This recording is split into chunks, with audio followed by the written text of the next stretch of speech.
Hello traders, I hope you all are doing well. So आज के video में हम डिस्कस करने वाले हैं कि लास्ट वीक मेरा कितना प्रॉफिट रहा, निफ्टी एंड बैंक निफ्टी का परफॉर्मेंस कैसा रहा, मैंने कौन से स्टॉक फ्यूचर्स में ट्रेड किया था और वो ट्रेड करने के पीछे का लॉजिक क्या था।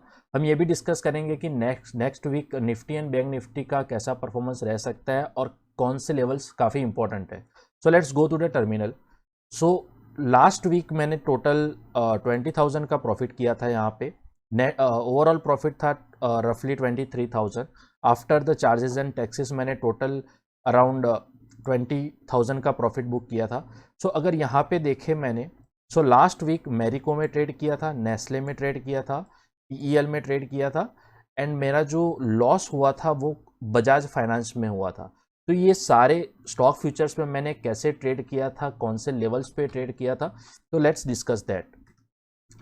सो मैरिको में मैंने ट्यूसडे को ट्रेड लिया था। मेरा स्टॉक फ्यूचर ट्रेड करने का एक सेटअप है जो मैं आप लोगों के साथ शेयर लास्ट वीडियो में भी किया था और इस बार फिर से मैं आपके साथ शेयर कर रहा हूँ। सो सेटअप ये है कि स्टॉक सिलेक्शन जो है वो प्री ओपन या टॉप गेनर से होना चाहिए पहले 10-15 मिनट में। सो स्टॉक जो है वो 1% या उससे ज़्यादा का गैप अप होना चाहिए। ये कंडीशन मीट होती है, उसके बाद सेकंड कंडीशन जो है वो कि फर्स्ट कैंडल जो है वो लॉन्ग बाय कैंडल होनी चाहिए और जो सेकंड कैंडल से कंटिन्यूअस लो ब्रेक नहीं होना चाहिए। सो अगर हम यहाँ पे मैरिको में देखें, so first candle was long buy candle, then second candle में भी बाय था बट उसका लो ब्रेक नहीं हुआ था। थर्ड कैंडल में थर्ड कैंडल का भी लो ब्रेक नहीं हुआ, फोर्थ कैंडल का भी लो ब्रेक नहीं हुआ। जैसे ही ये पर्टिकुलर कैंडल में लो ब्रेक हुआ था, मैंने अपनी सेल पोजीशन बनाई थी और ये पर्टिकुलर दो सेल कैंडल्स में मैंने अपना प्रॉफिट बुक किया था। So overall stock futures trade करने का मेरा सेटअप ये है कि स्टॉक जो है वो एटलीस्ट 1% गैप अप होना चाहिए। अगर गैप अप में आपको कोई स्टॉक नहीं मिलता है तो आपको टॉप गेनर से स्टॉक सिलेक्शन करना है। पहले 10 मिनट के टॉप गेनर से आपको स्टॉक का सिलेक्शन करना है। स्टॉक सिलेक्शन के बाद जो फर्स्ट या सेकंड जो 5 मिनट की कैंडल है वो लॉन्ग बाय कैंडल होनी चाहिए और जैसे ही लो ब्रेक होता है, सेकंड या थर्ड या फोर्थ कोई भी कैंडल का लो ब्रेक हो, तो वो पर्टिकुलर कैंडल में हमें सेल की एंट्री बनानी है और जो भी कैंडल में हमारी एंट्री हो उसका हाई जो है अपना स्टॉप लॉस हो जाना चाहिए। मैंने जो सेकंड स्टॉक जो ट्रेड किया था ट्यूसडे को, वेडनेसडे को 4 अक्टूबर को, वो नेस्ले इंडिया था। तो यहाँ पे आप देख सकते हो कि मेरा सेटअप जो है वो परफेक्ट बैठ रहा था। मैंने 1% नेस्ले का गैप अप हुआ था। फर्स्ट कैंडल जो है वो बाय कैंडल थी, सेकंड कैंडल का मैंने वेट किया था क्लोज होने का और जैसे ही उसका लो ब्रेक हुआ मैंने एंट्री ले ली थी और यहाँ पे आप डाउनफॉल देख सकते हो। सो ये सेटअप जो है वो आपको मोस्टली प्रॉफिट देगा, लाइक 60 to 70 टाइम्स। बट ये सेटअप ट्रेड करने में एक डिसिप्लिन होनी चाहिए, जैसे कि सेकंड कैंडल का क्लोज होने का वेट करना बहुत ज़रूरी है और उसका लो ब्रेक होने का बहुत ज़रूरी है। लास्ट वीक मैंने जो मिस्टेक किया था उसकी वजह से मेरा 70% प्रॉफिट वाइप अप हो गया था। उसका वीडियो मैंने अलग से यूट्यूब पे डाला हुआ है। सो 5 अक्टूबर को मैंने पिरामल एंटरप्राइजेस का फ्यूचर ट्रेड किया था। अपने सेटअप के हिसाब से पिरामल उस दिन 1% गैप अप में ओपन नहीं हुआ था बट मैंने ये स्टॉक को टॉप गेनर से सिलेक्ट किया था। सो फर्स्ट कैंडल जो थी वो लॉन्ग बाय कैंडल थी। मैंने सेकंड कैंडल क्लोज होने का भी वेट किया और जैसे ही उसका लो ब्रेक हुआ था मैंने अपनी सेल की एंट्री ली थी। अगर हम देखें यहाँ पे तो पीईएल की जो मैंने एंट्री ली थी वो 1067 पे ली थी और जो प्रॉफिट था वो 1057 पे बुक किया था। सो लेट्स सी कहाँ पे है 1067। सो 1067 मतलब मैंने रफली यहाँ पे एंट्री ली थी और 1057 मतलब यहाँ पे आफ्टर 10 पॉइंट्स मैंने अपना प्रॉफिट बुक किया था। ये पर्टिकुलर सेटअप ट्रेड करने का फ़ायदा ये है कि आपको मॉर्निंग में ही प्रॉफिट मिल जाता है। अगर आपको मॉर्निंग में प्रॉफिट नहीं मिलता मतलब स्टॉक जो है वो पूरा दिन साइडवेज रहने वाला है, तो ये सेटअप ट्रेड करने का बेनिफिट ये है। उसके बाद मैंने फ्राइडे को बजाज फिनसर्व के फ्यूचर्स में ट्रेड किया था। ये स्टॉक 1% के क्राइटेरिया में तो फिट हो रहा था। First candle, second candle and third candle, तीनों कैंडल में एक अच्छी खासी बाइंग आई थी और जैसे ही यहाँ पे लो ब्रेक हुआ मैंने अपनी सेल पोजीशंस ली थी। जैसे कि मैंने पहले बताया कि अगर ये सेटअप में आपको प्रॉफिट होना होगा तो रफली 9:45 10 बजे तक आपको प्रॉफिट हो जाएगा और अगर आपका स्टॉप लॉस हिट होगा तो या तो वो उस दिन पर्टिकुलर स्टॉक फ्यूचर या तो साइडवेज साइडवेज में रहेगा या तो अपवर्ड ट्रेंडिंग में जाएगा।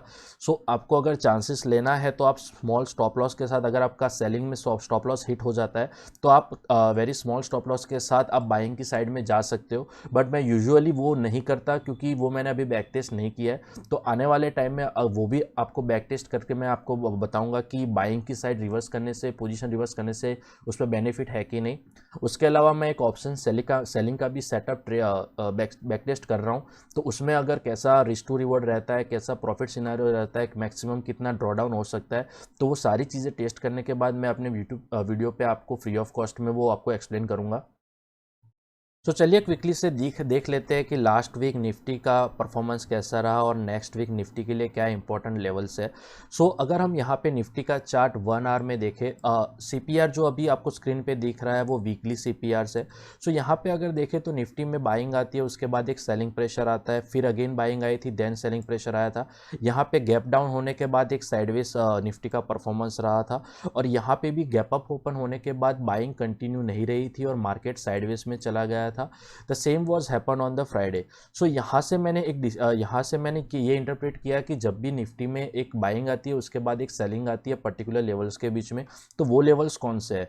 तो अगर हम नीचे की साइड देखें तो वो लेवल है 19,350 360 के आसपास और टॉप साइड में 19,500 का जो लेवल है वो तो गैप अप करके चला गया था। बट ऊपर की साइड देखें तो 19,675 और 19,720 ये लेवल जो है वहाँ से काफ़ी सेलिंग आ रही है। सो निफ्टी के लिए ये जो लेवल्स है वो नेक्स्ट वीक के लिए काफ़ी इंपॉर्टेंट हो जाता है।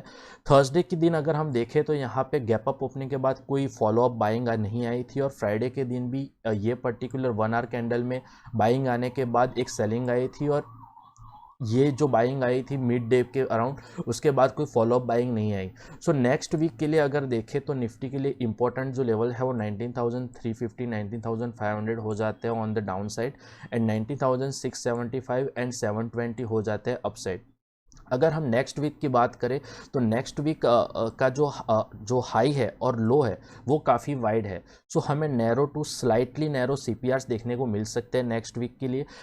ये पर्टिकुलर लास्ट वीक में नैरो सीपीआर थे बट मार्केट उतना ट्रेंडिंग नहीं रहा था। यहाँ पे गैप डाउन हुए, यहाँ पे गैप अप हो गए।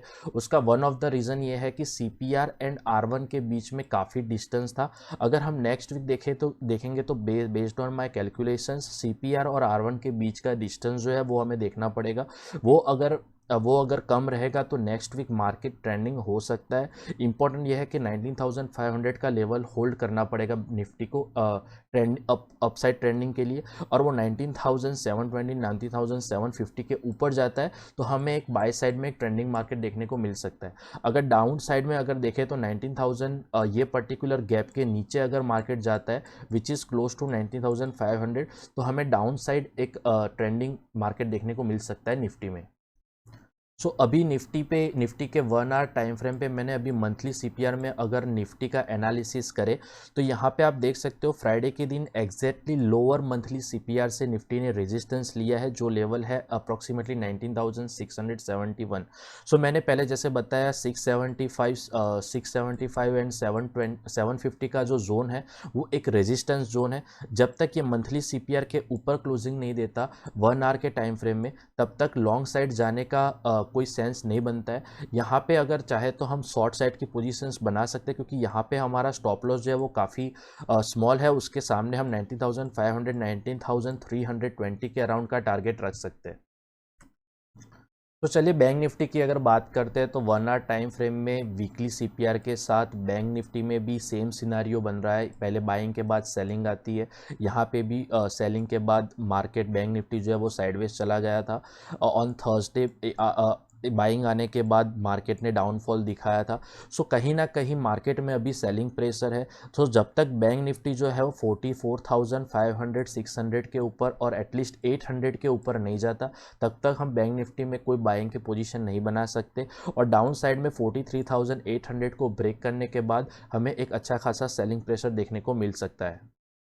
सो बैंक निफ्टी के लिए जो डाउन साइड जो इंपॉर्टेंट लेवल्स है वो 43,800 44,200 है और जो अप साइड है 44,500 44,800। सो 43,800 से लेके 44,800 के बीच में काफ़ी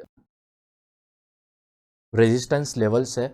सो अभी बैंक निफ्टी में काफ़ी रेजिस्टेंस लेवल होने के वजह से मैंने अभी जो है वो 43,800 का कॉल ऑप्शन जो है वो शॉर्ट करके रखा है। मेरा टारगेट ये है कि जब तक ये 44,500 के ऊपर क्लोज नहीं देता तब तक ये इसका मैं ये पोजीशन को क्लोज नहीं करूँगा। सो बैंक निफ्टी का अगर हम यहाँ पे आले टाइम फ्रेम में मंथली सीपीआर के साथ देखें तो यहाँ पे काफ़ी सेलिंग लेवल्स है 44,500 के पास।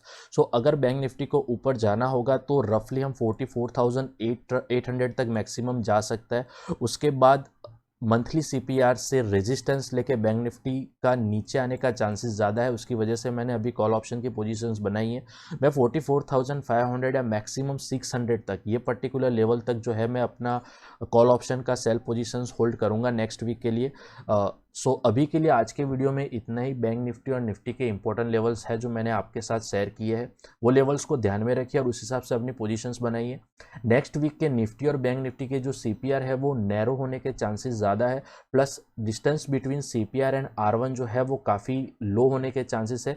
सो नेक्स्ट वीक हमें थोड़ा ट्रेंडिंग मार्केट देखने को मिल जाएगा, डिपेंड करता है कि निफ्टी एंड बैंक निफ्टी कौन से लेवल्स को ब्रेक करते हैं। सो आज के वीडियो में इतना ही। अगर आपको वीडियो को पसंद आया हो तो डेफिनेटली लाइक और सब्सक्राइब करिएगा, और मेरे लिए कोई कमेंट है तो definitely mention in the comment box. आज के लिए इतना ही। Thank you.